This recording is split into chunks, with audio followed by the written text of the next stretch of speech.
शिवसेना कोणाची याचा शेवट शिक्कामोर्तब आज झालेला आहे।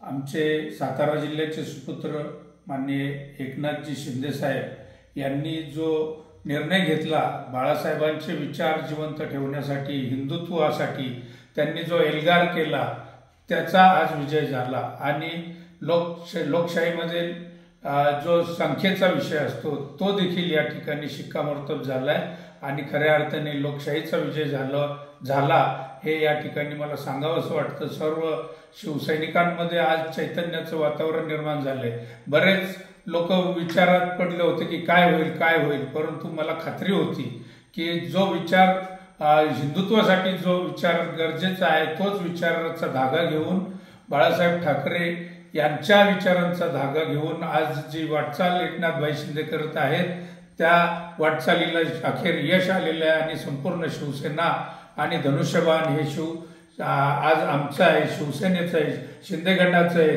हिनवण्यात आलं लोकांना, काही लोकांना तर रोज उठून त्या विषयावरती रवंत करायला आवडत होतं, त्यांना आज या निर्णयाने चपराक दिलेली आहे आणि आजपासून संपूर्ण हिंदुस्थानमध्ये आज शिवसेनेचं प्राबल्य हे आगामी काळामध्ये वाढलेलं दिसेल। येणाऱ्या निवडणुकांमध्ये देखील तुम्हाला दिसेल की आज हिंदुत्वाचा विचार घेऊन जे आमचे एकनाथभाई शिंदे पुढे चाललेत त्यांच्या पाठीमागे जो ओघ लागलेला आहे तो सातत्याने इथून पुढच्या काळामध्ये देखील आपल्याला दिसेल आणि हिंदुत्व जिवंत ठेवण्याचं काम जे एकनाथभाईंनी केलंय त्यांना त्यांच्या या कामाला त्रिवार मुजरा आणि त्यांचं मनापासून अभिनंदन आणि सर्व शिवसैनिकांचं अभिनंदन।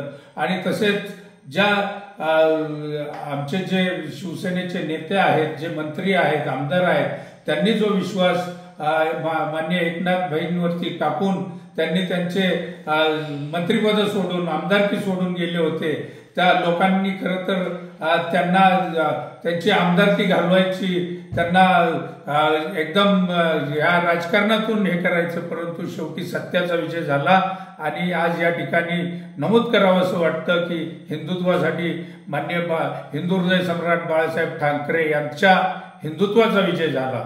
त्यामुळे सर्वांचं अभिनंदन आणि सर्वांना जय महाराष्ट्र।